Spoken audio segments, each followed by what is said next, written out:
good evening, and welcome to everyone, including those on FB and YouTube Live. This is Family Time. Family Time is about your issues and relationships, your at home family, your community family, and your global family.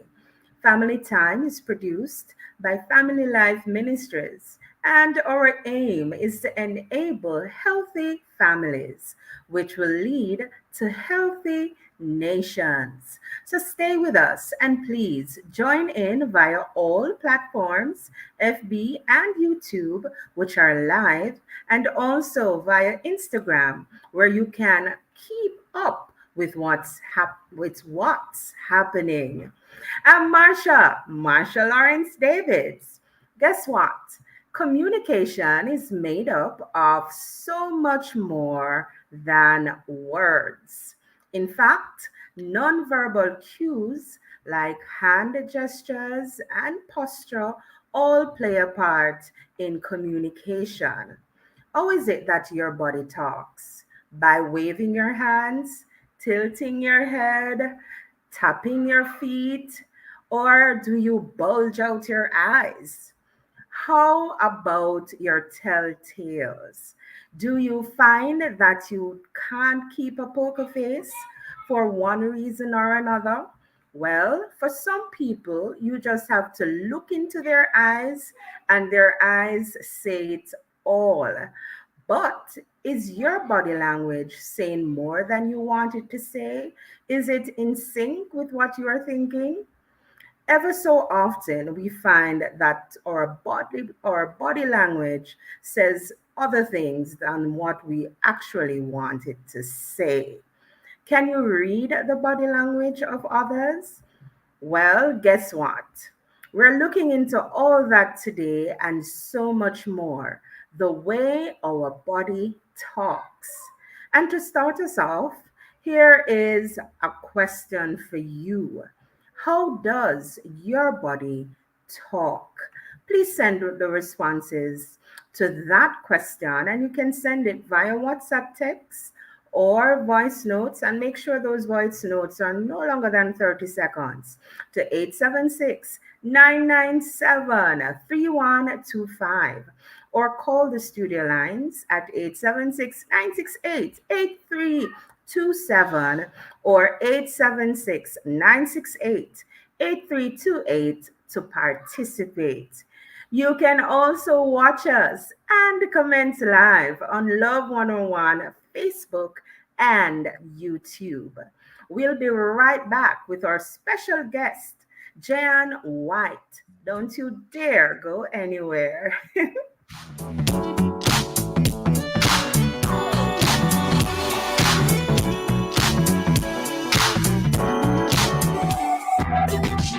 Pilate's wife, Simon the Cyrenian, the Roman centurion and his fellow soldiers, the owners of the donkey Jesus rode on into Jerusalem, the children and the religious leaders. No doubt you've heard about them, but did their participation in the Easter story impact you? What lessons can we learn from these so-called minor characters in the Easter story?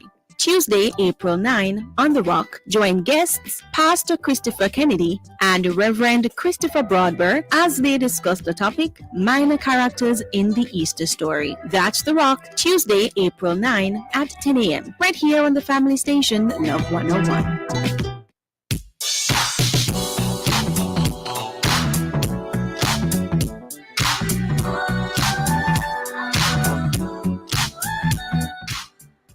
All right, welcome back to Family Time on Love 101. And welcome to Jehan White, our special guest this evening. Jehan is a registered clinical psychologist and a therapist at Tea House Therapy. She works with persons on a broad range of issues, including trauma, PTSD, anxiety, fertility, grief, suicidality, and addictions. How are you, Jehan? I'm really good, thank you. Thank you so much for having me. Oh, it's great having you this evening. And this topic in particular is just one of keen interest to me. And I want to start out by really just allowing our persons who are listening, to just send in their voice messages and WhatsApp.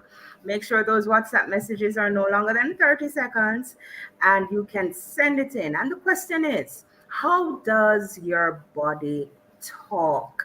So send in a response to that to 876-997-3125. Watch us and comment live on Love 101 Facebook and YouTube, or call the studio lines at 876-968-8327 or 876-968-8328 to participate. They say that body language accounts for just about 60 to 65% of all communication. Did you know that?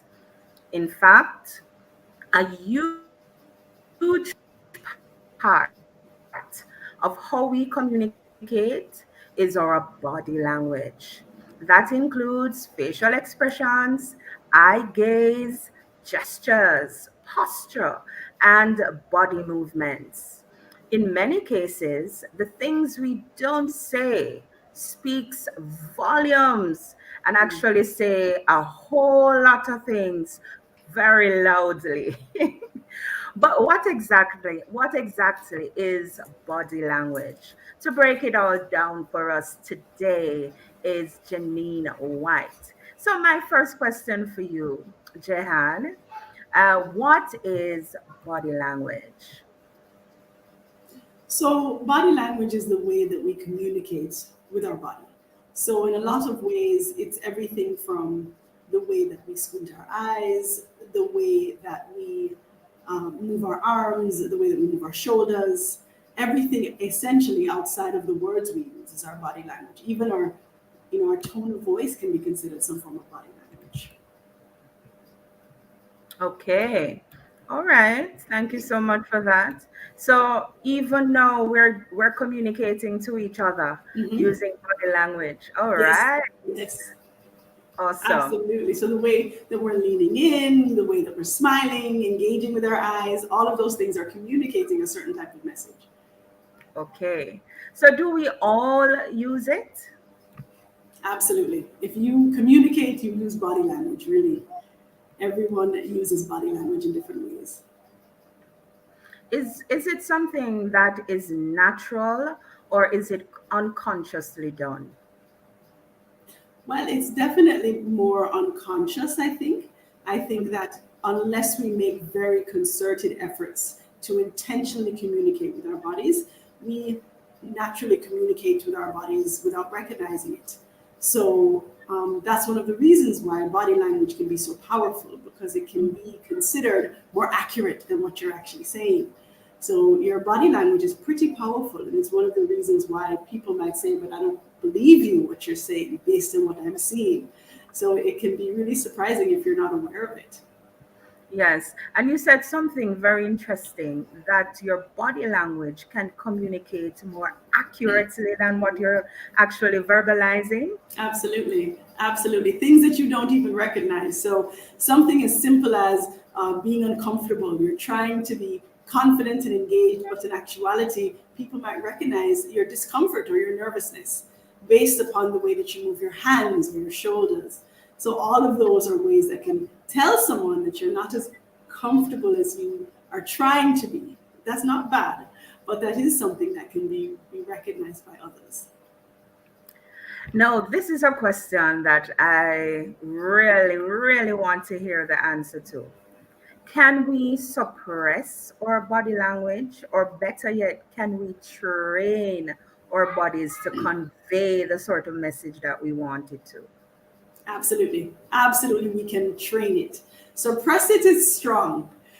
Suppress means to, not let others see, right? And so I think that it's better to look at it from the angle of I can train my body to communicate the behavior that I want or the belief that I want others to see. So training is a much better term. All right. And what are some ways? How can we go about training? Mm. Well, the thing with body language is that it is almost unconscious or natural, like you had said earlier. So um, become really attuned and intentional with what am I trying to say. So if I want to be open, then what are the body language and movements to show openness and interest? If I'm trying to be a little more stoic, what kind of body language does that show? If I want to be, people consider stoicism strong, for instance, or I want to be seen as strong or quiet. What, knowing what the language is, and then working towards intentionally communicating that. So it becomes a lot more about becoming a lot more self-aware. So as you increase your self-awareness, your body language can absolutely be trained. Mhm, mhm. And as you speak about becoming more self aware, Mhm. how do you become more self aware? Because Mm. sometimes I think persons believe that they're conveying something in particular, but Mhm. actually they are not. So, Mhm. how do you become self aware?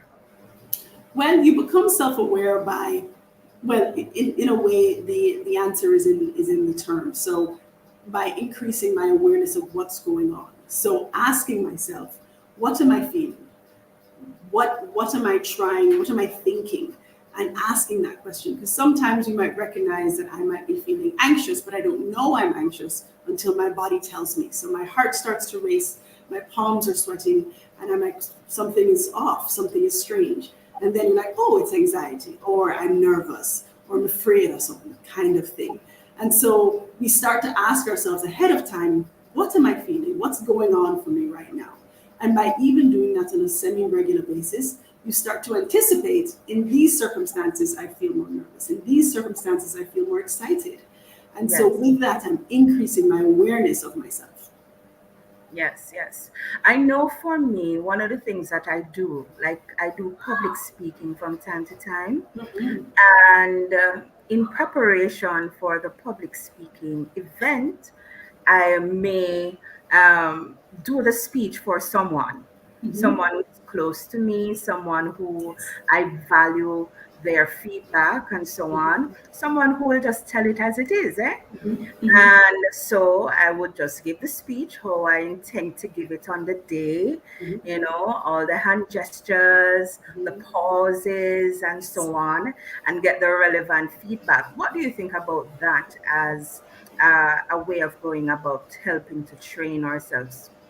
That's an absolutely brilliant example. Mhm. So, in those moments, you're able to find out where maybe more nervousness or more discomfort with certain sentence structures or certain pronunciation of words may come, and how you might naturally stumble. And as we stumble, our hands move a particular way, our voice changes a bit. And so, by practicing ahead of time, you're able to be aware of it and adjust. So, you're training your body. It's the exact same thing. So, even people who are more nervous on in social situations or phone calls, practicing is a great way of being able to train your body language, train your tone, so that when you are in the situation, you feel more prepared. Yes, thank you so much for that, Jehan. And I certainly agree with you. Practice makes a world the Absolutely. world of a difference. Yes. And it can actually move you from being quite nervous to really owning the room on the day when it becomes important. And even if you think about an interview, for example, and Mhm. being able to go to that interview and perform in that room in front of all of your potential employers and so on, being able to practice what those Mhm. hand gestures and movements and tones and so on. I think it's very important before you enter the room. Absolutely. Absolutely. Yes. And I think especially that some persons are better at it than others. So Mhm. some persons will require a little more practice than others. What do you think? Oh, 100%. And even the circumstances of the speech. So some people might be really comfortable speaking with friends, and others, that same person is not as comfortable in a corporate setting or at work, or vice versa. And Yes. so, depending on what's going on, not worrying about I need more practice than another, that's okay. Just knowing this, I need this much practice to feel comfortable. Just having that focus really can make a difference. Awesome. We're exploring the fascinating world of nonverbal communication, from subtle hand gestures to revealing facial expressions. In the meantime, don't forget to tell us, how does your body work? We're looking forward to what you have to say. WhatsApp text and voice notes no longer than 30 seconds to 876-997-3125. Watch us and comment live on Love 101 Facebook and YouTube, or call the studio lines at 876-968-878327 or 876-968-8328 to participate. And just so you know, the numbers for the FLM head office in Kingston are 876-920-1034 or 876-926-8101. We'll be right back.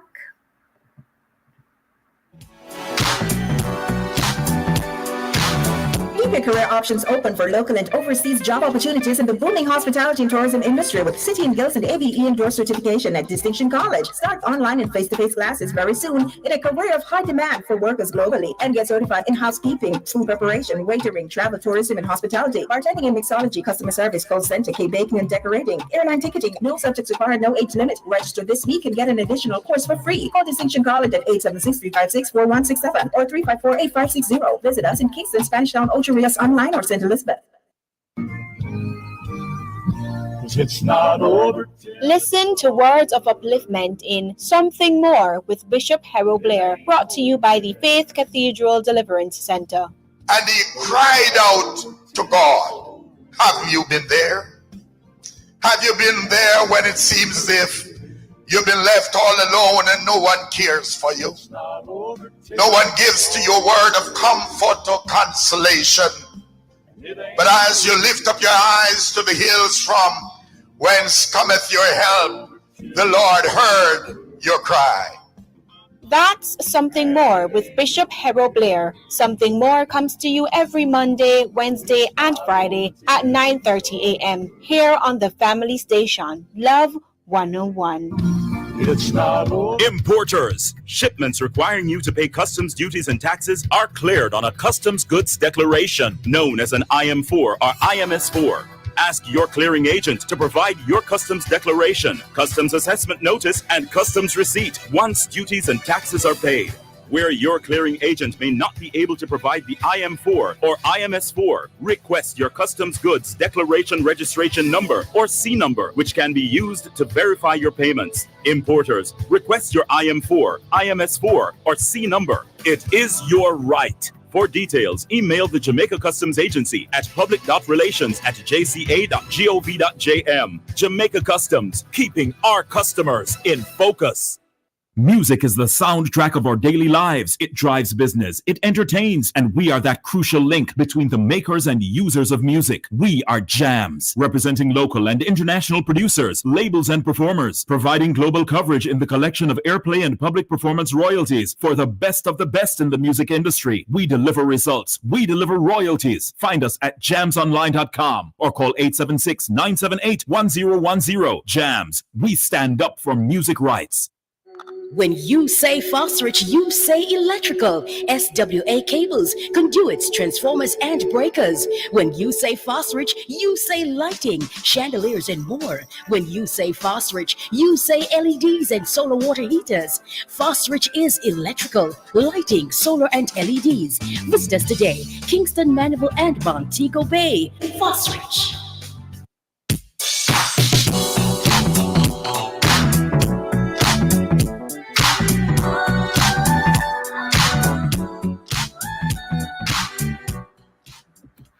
Welcome back, everyone, to our discussion on the way our body talks. And, as I think about this topic, I think really about how it is that I interact on every day with persons. And from time to time, I have to give feedback to colleagues, sometimes persons who I supervise, and I recognize how important this topic is. Very important. And so, how does your body talk? We really want to hear from you. We're delving into the intricacies of body language today. Can you decipher the unspoken messages that somebody else sends you? We're learning this evening. Maybe by the end of this evening, you'll be able to read between the lines and understand the hidden cues of communication. So we're moving right along, and we have with us this evening Miss Jehan White, and so we're going to look at different parts of the body and how exactly it talks. So, Jehan, tell us about parts of the body: the eyes, the mouth, the arms and legs and hands and posture. How do they talk? That's a good question. In every way possible is Yeah. the best summary I can give. Our eyes and our hands, all of them can communicate very clear messages. If my eyes are open, if they're focused, if my hands are fidgeting, or if they're in my pockets, or if they're on my side, all of these can communicate certain messages. And so all of them are equally powerful in a lot of ways. And it's really important to remember that as you are communicating, that we try as much as we can to just be as open as possible, um, and know that all of your body parts really have the capability of communicating. So that's both can be exciting, but also scary if if we aren't careful. Yes, because I know that sometimes when we want to communicate that we're paying attention and we're interested and listening keenly to what someone is saying, then sometimes eye contact might be important. Mhm. What Absolutely. mhm. And what about the posture, someone's posture? What can we learn about their posture? So posture can give us the impression. So when you think of posture, we think of a straight back versus a curved back. A straight back, shoulders back, can very much indicate confidence. It can communicate openness versus your posture. If it's more slouched or turned away, that can communicate disinterest, or it can communicate discomfort. So that's also, or not confident, being very, uncomfortable. So your posture, your shoulders can communicate that for sure. Mhm. So, is any of the interpretations, in your view, subjective? Yes and no at the same time. So, so there's a factor in which there's, of course, cultural expectations. So cultural interpretations. So one where a thumbs up can mean something respectful in one culture and can be disrespectful in another, and that's a body gesture. But in terms of subjectiveness, there's also the lens that we view things from. So someone's body language that's hunched, if I have had a certain experience in life, I can see that as threatening. Versus someone else who hasn't had that experience, they can just see it as, oh, this person is nervous. So Yeah. that can for sure also be up for interpretation or subjective in nature. So yeah, in a lot of ways, but oftentimes there's also a similarity or universality in certain body language. So open eyes usually means interest and focus and showing interest in what's being discussed and what's happening around you. So that tends to be pretty universal. So it varies, but yes, there is definitely some subjectivity that goes along with it. Yes. I know that when I'm giving any sort of feedback, Mhm. um, I usually start with a smile. Yes. The smile going as much as possible, Mhm. just to kind of lighten the mood, because not all the time persons receive feedback very well. And so I try to lighten the mood as possible, as much as possible with a smile. Also, I tend not to cross my arms any at all. Mhm. So, right. And I try to make my hands be visible, but in an open way. Also, I try not to speak too fast, as though it is that I have all the answers, but I speak slowly because I want you to hear clearly what I'm saying. But I think it also kind of conveys that I want to hear what you are saying. I don't know if you know, sometimes like salespersons, they have a way of just going on and on and on because they want you to buy what they're selling. Yes. Right. But they're not open. They don't want you to get a chance to give in a word. I think sometimes communicating in a slower manner kind of says that I am open to what feedback you're giving me as well. So I am giving you feedback, but I want you to give me feedback, kind of thing.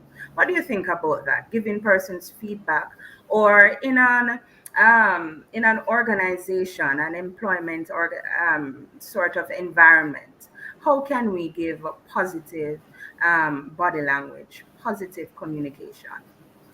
So in a corporate environment, when we're Yes. trying to give feedback, especially Mhm. for positive communication, just like you said, it's important to allow dialogue. So I think with that speed that you're referring to, even when people are nervous, they tend to speak more quickly. And so if I'm delivering bad news or it's not as positive, I might want to get it over with quickly. And of course, that creates a lot more discomfort in the room. And so slowing down is really essential to being able to encourage a conversation kind of approach. And conversation means that there's openness to dialogue. And people want to dialogue, they want to be heard. They want to be given the opportunity to be a part of the conversation, not to be spoken at, but to be spoken with, right? And so the speed, the breaths that we take, where we pause, all of those things are really essential. Size. So essential. And you couple that with, open body language, like you said, your arms being in a particular space so that you can see that I'm curious, and even your legs being turned towards somebody. And people don't recognize that, is that even standing or sitting, if my legs are turned towards you versus away from you, that can communicate, some form of disinterest or, shyness or discomfort versus, showing that I'm completely engaged with this conversation in this moment. So all of those things are ways in which, even in a corporate environment, they can really communicate in a positive way. And it's interesting that you said standing versus sitting, because if one person is standing and the other person is sitting, how can that be interpreted? That can be interpreted as a shift in power dynamics. Aha.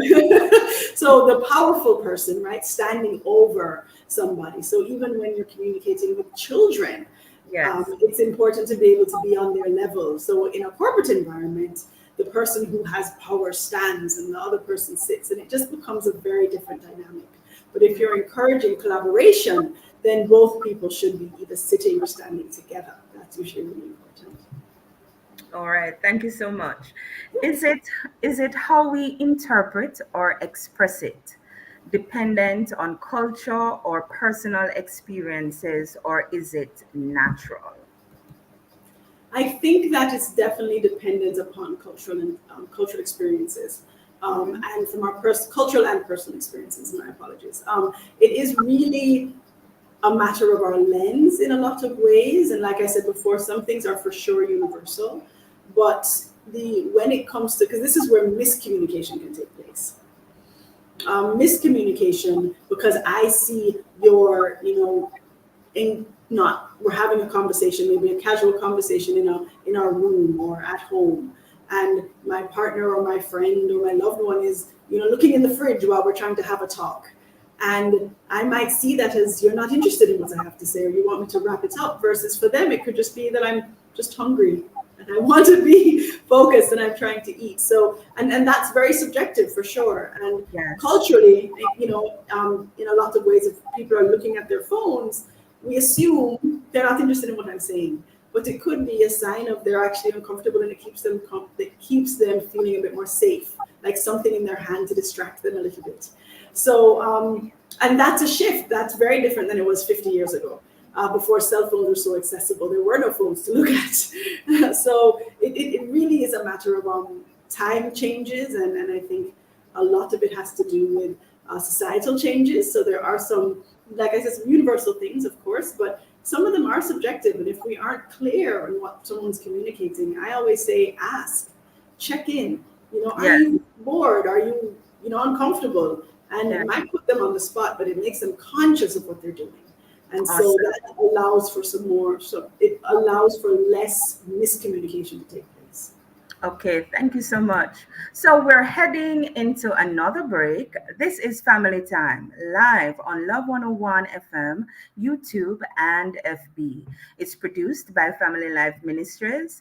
For our social media interaction, we want you to share on the topic, how does your body talk? Let us hear from you. You can WhatsApp us or send a voice note no longer than 30 seconds to 876-997-3125, right? And of course, listen in on Love 101 Facebook page, Love 101 YouTube channel, or you can call the studio lines 876-968-8327 to 8 to participate. We certainly want to hear from you. This evening, our topic is the way our body talks. It's break time, but just before we go, we want to hear from Reverend Mike in this episode of WTF Word to Flesh Moments with Rev Mike. Don't go anywhere. Have you ever seen someone communicate a verbal positive message while their body language is doing the opposite? Communication, you see, is so much more than words. Nonverbal cues like hand gestures and posture all play their part. Hebrews 13:16 says, "But to do good and to communicate, forget not, for with such sacrifices God is pleased." Philippians 4:8, "Whatever is noble, whatever is right, whatever is pure, whatever is lovely, admirable, or excellent and praiseworthy, think on these things." Communication is at the core of all human contact.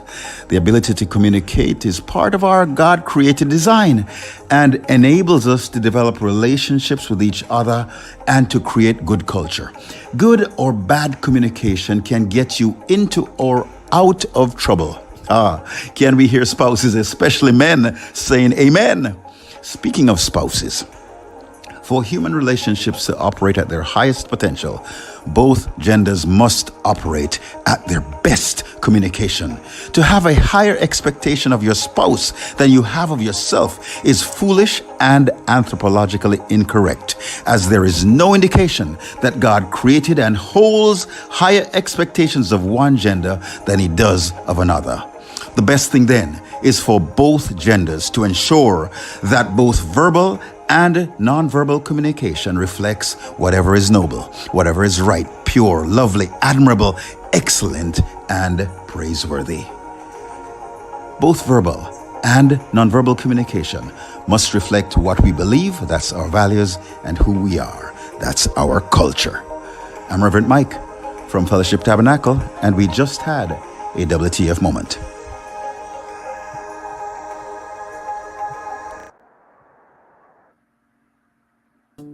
Keep your career options open for local and overseas job opportunities in the booming hospitality and tourism industry with City and Guilds and ABE endorsed certification at Distinction College. Start online and face-to-face classes very soon in a career of high demand for workers globally and get certified in housekeeping, food preparation, waitering, travel, tourism, and hospitality, bartending and mixology, customer service, call center, cake baking and decorating, airline ticketing. No subjects required, no age limit. Register this week and get an additional course for free. Call Distinction College at 876-356-4167 or 354-8560. Visit us in Kingston, Spanish Town, Ocho Rios online or St. Elizabeth. Think ahead, make a plan.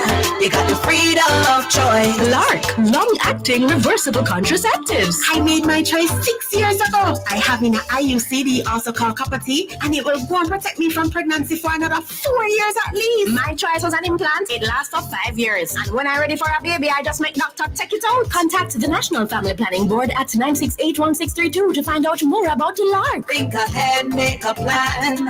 You got the freedom of choice. Here's why you can't afford to miss the Morning Watch. I love listening to the Morning Watch because topics are discussed and issues are highlighted that are of major importance, which in turn edify me. The Morning Watch, Tuesdays, Wednesdays, and Thursdays. I like listening to the Morning Watch. I find it very informative. I find it very interesting. The topics that are covered are very, very wide. The Morning Watch, thought-provoking, insightful, currents. Listen for the probing questions with attorney at law Stokely Marshall and the in-depth discussion with Reverend Dr. Dallin Toussaint. The Morning Watch, Tuesdays, Wednesdays, and Thursdays. The Morning Watch is on the family station Love 101.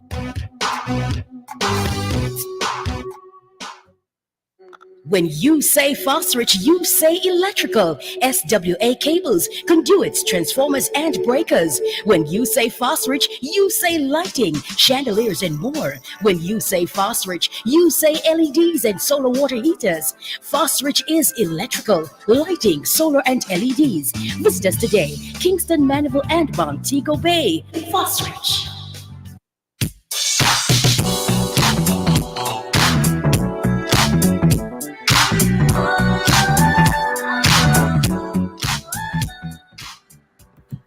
Welcome back. Welcome back. This is indeed family time. Do you know what time it is? It's 6:06 p.m. You are tuned in to Love 101. This is family time brought to you by Family Life Ministries. FLM provides counseling for people with all kinds of challenges from all walks of life. Our discussion this evening is the way our body talks. And with us this evening is Jehan White, registered clinical psychologist and therapist. And of course, we've been having a wonderful discussion talking about the way our body talks. And you know what I want to know, Jehan?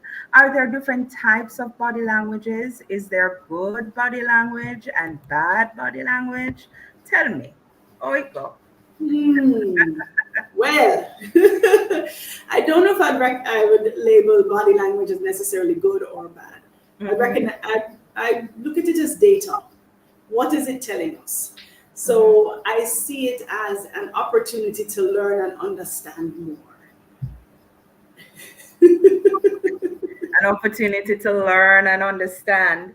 Yes, Absolutely. but certainly if you're displeased about something, then your facial expression, for example, can say that, eh?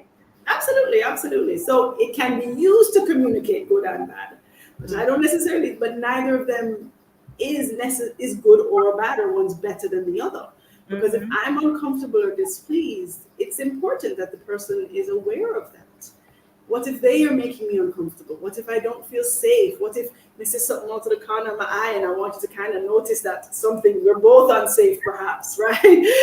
All of this, I mean, it can very well change depending on the situation. So it's very much a matter of not necessarily seeing it as good or versus bad, but more seeing it as the situation that's in front of us. How can I use it to be informative?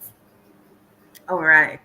Thank you. How important is something as simple as how we walk and how we talk? Quite informative. How the way we speak, the way we enunciate words, the way we pronounce things, the way I talk to my closest friends is not going to be how I speak to my colleagues. The way I walk, the confidence, things like that. Sometimes if I'm not careful, the way I walk and talk can be inappropriate depending on the setting.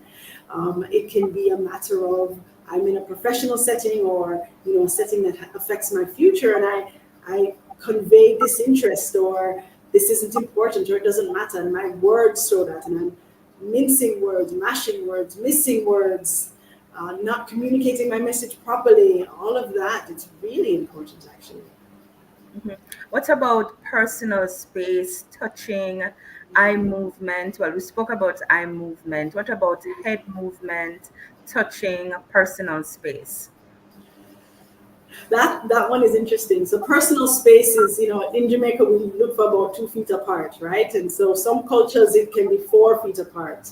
Other people, they want you as close to you as possible. And so it can be a way of, again, it can be inappropriate, right? If I'm speaking to a colleague or I'm trying to have a, appropriate conversation or professional conversation, and the person is 5 inches from my face, that's very inappropriate and uncomfortable. And so, and you are in my personal space versus if you are my partner, my husband, you know, my personal space changes depending on, you know, the relationship that we have. Yes, yes. That really matters. My head movement, my head being leaned or tilted back versus being, you know, forward and straight ahead, versus kind of lean to the side, like I'm so tired, I don't want to do this. All of that is really essential, for sure. So, do we use the posture, the head movement, the touching, personal space, hand gestures, and so on? Do we use more than one at a time? Yes, yes, yes, yes. And I didn't even mention touching. Touching is something that is so subjective because what one person's appropriate is comfortable with in touch, another person is not comfortable in touch at all. So all of these are used at the same time. My posture, my walking, my head movement, the way I shake a hand when I meet you versus waving, not touching you at all of these things, going for a hug, the person is not comfortable with hugs, all of these things communicate openness, confidence versus discomfort if I'm retreating or my hands are up. All of this communicates a particular message. So yes, we use them all. You know, they all convey, are used at the same, or used collectively to convey a particular message. Yes. And as you spoke about touching, the same touch can have a different meaning depending on the context. So, for example, a pat on the shoulder can mean, well done, good job. But it can also be a little condescending depending Sarcastic. on the entire context. Like, Yep. okay, all right now, you Well know? done, well done. Yes, absolutely. It's context is key in a lot of ways, and so. But along with that, which is really important, is the way that you said "well done." So your tone is different. So the Yeah. way that you said, you know, good job versus yeah, man, okay, good job, completely changes that touch, right? Yes, yes. So again, together, it's used as in tandem with one another to convey particular messages. And so that's what people can pay attention to in their body language. And so while I'm hearing your words, everything else that you've just said tells me that I did not do well and that I should stop talking Yes. now. So it's definitely used together. Which brings me to the next question. Is any of the interpretations subjective? And I think you start to answer it there already. How so? Well, it's subjective in the way that, so yes, it is subjective. It is subjective in the way that the way for instance, my understanding of sarcasm. So if someone does not understand sarcasm or mockery well, they might not pick up that tone. They might not pick up the way in which you said those particular words is not meant in the most, supportive way. Yes. However, the majority of people will pick up sarcasm and mockery. So there is a subjective nature, absolutely. But there is I think culturally as a collective, certain words, certain tones, we understand certain things. So in Jamaica, you hear the words, yeah, man, sure. We automatically have a good sense of what that means. It means, Yes. Chancellor, I don't believe you. I don't know what you're talking about. I don't believe you. But somebody who's not of our culture will not understand that as easily. So that's where things can get lost. So it is culturally and subjectively, affected. But some things, if you're a part of that community, you understand a bit more easily than others. Yes, certainly. And so culture does play a big role in how it is that we interpret a lot of these body movements and gestures and facial expressions and so on. Culture certainly, as you have been saying, plays a major role in that. All right, so we're heading into our final break. This is Family Time live on Love 101 FM, YouTube, and Facebook. It's produced by Family Life Ministries. For our social media interaction, we want you to share on how does your body talk? Let us hear from you. You can let us know by sending us a WhatsApp text or voice notes no longer than 30 seconds to 876 997 3125. on the Love 101 Facebook page and the Love 101 YouTube channel. Or you can call the studio lines at 876-968-8327 to 8 to participate. We certainly want to hear from you. Don't go anywhere.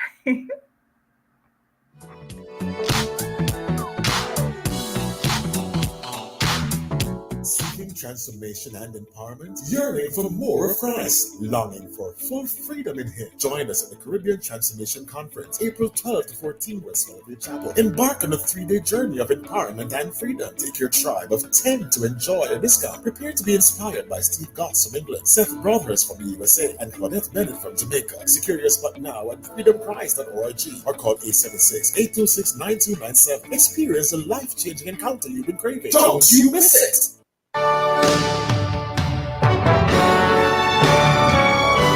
Love 101 invites you to set your day before it begins with midnight prayer and praise, Mondays at midnight.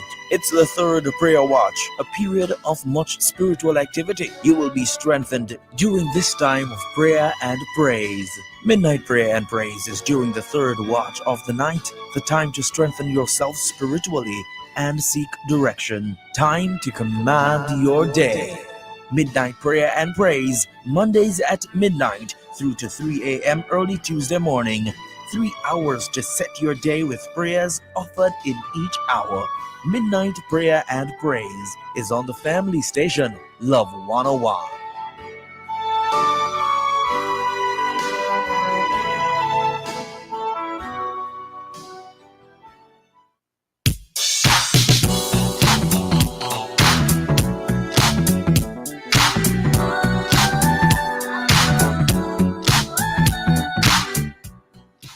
Welcome back. Welcome back. It is 6:17 p.m.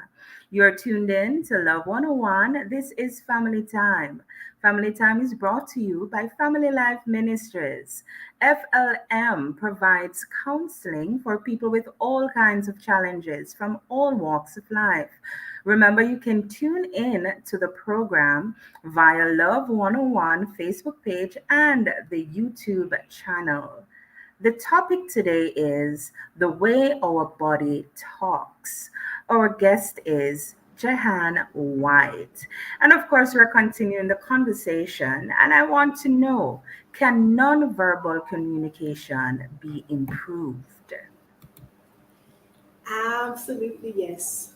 Nonverbal communication can 100% be improved. It can be improved through practice, like you said before. It can be improved through feedback from other people. It can be improved through self-awareness.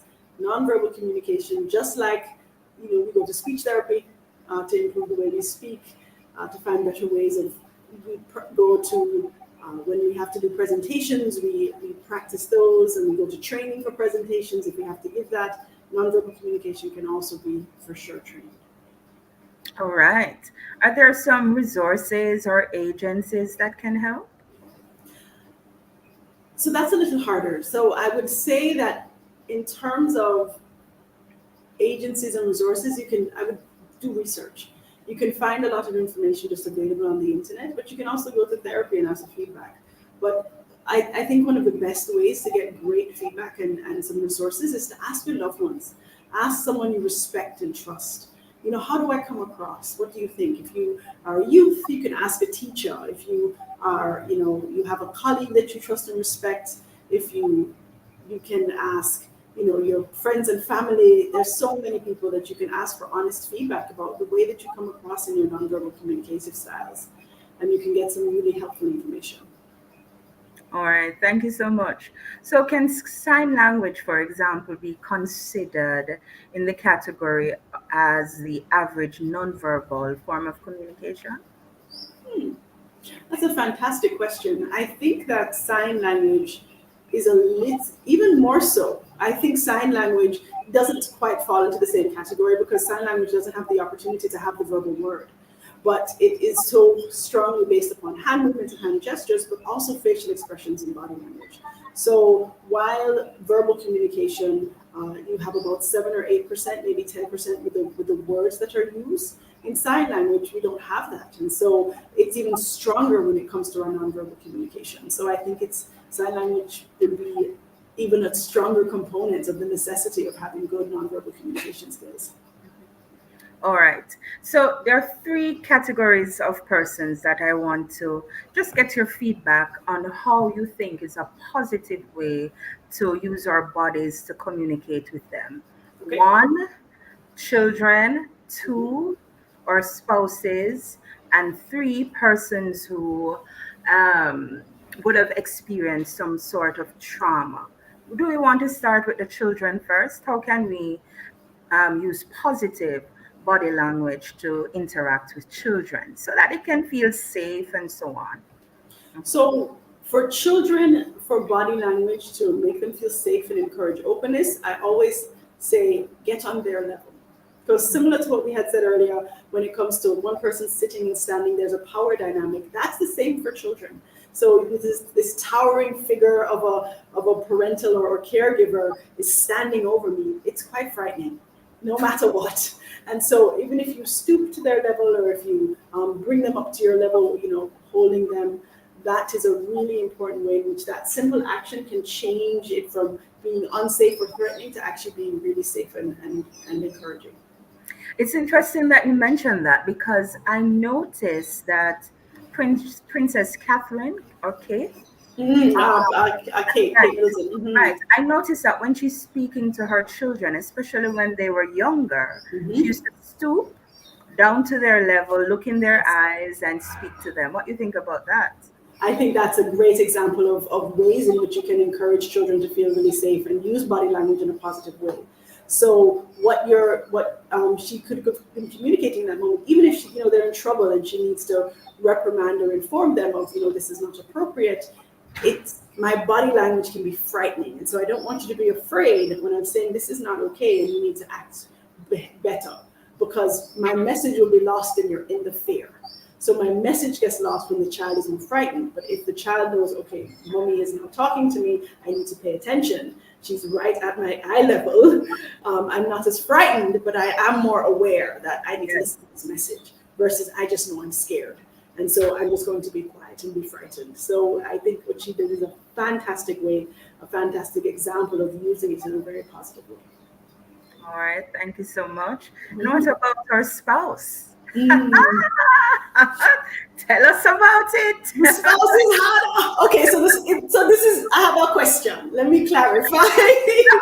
So, do you mean in terms of when I'm angry, or no? But when I'm angry, or when I'm happy, or just in general? Well, we could do both. Let's do the positive ones first. Okay. Or what we could do, let's start out with what we should not do, and then we can venture into what we should do. Fabulous. Okay, I'm here with you. So what we probably should avoid communicating with our spouses, avoid looking disinterested. So anything that can show that I don't want to hear what you have to say, shutting them down. So I'm looking at my phone, I'm doing something else, I'm tidying up the house while you're doing this, especially if my spouse is trying to have an important conversation or something that matters to them. Please do not do something else. You need to focus on what the person is saying. And it's right. And I know because even the cell phone, if you're not looking at the cell phone, but the very fact that the cell phone is in your hand, it's almost saying that something more important or something else has your attention. Yes. Just now, and I don't have your attention. Exactly. And so, especially if your spouse, and like I said, if they communicate, I need to talk to you. Your focus needs to be on your spouse. And so anything else outside of that, and if you can't give them your full attention, say, can't give you my full attention right now, give me 10 minutes and we finish this up and I will give you my full attention. Don't say, yeah, what? Avoid that altogether. Never show your spouse that you're kind of half listening, please. That is something I recommend not doing. Yes. So what I do recommend doing is the opposite. So if my spouse, I'm communicating with either good or bad, bad news, good news, something I'm concerned about, provide them with your full attention. Like I said before, if you can't give me your full attention right now, say, give me 5 minutes, let me just finish this up, and you have my full attention. And then they know they'll give you the 5 minutes and they'll wait. The other thing you shouldn't, let me actually go back really quickly. Something else you should not do is that your spouse is doing something important and you start talking about something else important. So I'm having an important phone call and we need to talk about the kids. You know I'm on an important phone call. Maybe this isn't the best time. Because that now can create this dynamic where it's like, well, the family's more important, so hang up the phone. Or you don't know that this is really important to me, and so you're not valuing what I have to do. So it's really, so that's also something else I encourage not to do. Don't, in the middle of something that is important to your spouse, try and now have a big conversation that they aren't ready, they aren't aware of, or spring it on them, I would say. So what you do instead is let them know, I need to have this conversation about the children. Something is happening for me right now. I need your full attention. Let them know that this matters. Let them know. Because the other thing that people assume is that anything I say is important. I'm not saying it's not important, but I would like an opportunity to prepare myself so you have all of my attention in that moment. And so you want to make sure that your tone is appropriate? Yes, your tone, the pauses, questions was so important. Not like you're interrogating someone. Curiosity is your friend, not accusations. That's really important. And trying to speak not just with the words, but also with the way that you ask the questions to imply curiosity. So just as something as simple as what you mean by that versus what do you mean by that? The two are very different messages, but it's the same wording, right? So that's why it's so important to be able to communicate curiosity and openness with patience while you're doing it with your spouse. All right, thank you. And finally, someone who has experienced some sort of trauma. That one's a little trickier. So let me ask for clarification. It depends on the trauma, right? Right, exactly. So I'm asking for a little bit of clarification. So when we say someone with trauma, do we know the trauma? Is it a colleague? Is it a close friend? Yes, because that might change. A close friend. So if it's a close friend and I know they've had a traumatic experience, and I'm either asking information or I want to provide support, it's really important to ask them how are they comfortable. So if I'm with my close friend and I know they've gone through something very painful and very traumatic, something that I say often to people is ask them, where would you like me to sit? Yes. Because we can assume I'm going to sit on right beside you. But if my trauma was physical and it invaded my space, even my closest friends, that can be very unsafe for me. So ask me, where do you want me to sit? Or are you okay with me touching you? And always just asking open-ended questions and saying, what do you need from me? But don't ask details. Don't say, tell me everything, because that could be really traumatic for them. Again, that can be re-traumatizing. So, the tone, again, the openness, the curiosity, but let them pace the conversation. So where do you want me to sit? Do you want me to touch you? Can I hug you? And whatever they say, just respect. Awesome. Thank you. That is just some great information. Thank you so much for sharing. Can you believe we're out of time? That's shocking. Yeah. Thanks for being with us. Thank you If for having you me. have questions of a personal nature or are concerned about a friend or family member, call us. Are you struggling with any of the issues we discuss on this program? You can contact us. For help and more information on our services or for counselors island-wide, contact our head office at 876-920-1034 or 876-926-8101. Note that all appointments and costs you must call the offices. Otherwise, to keep up to date with what's happening with FLM and our programs, check us out on Facebook at FLM Family Life Ministries and subscribe to our YouTube channel Family Life Ministries FLMJA and on Instagram at simply FLMJA. Before you leave, here is this evening's Bible verse First Corinthians 9, verse 27. But I discipline my body and keep it under control, lest after preaching to others, I myself should be disqualified. Join us again next week for another informative program. Thanks again to our special guest, Jehan White. Thanks also to our show producer, Kathy Gale, studio facilitator, Timoy Butler, and of course, you. I'm Marsha. Have a great week.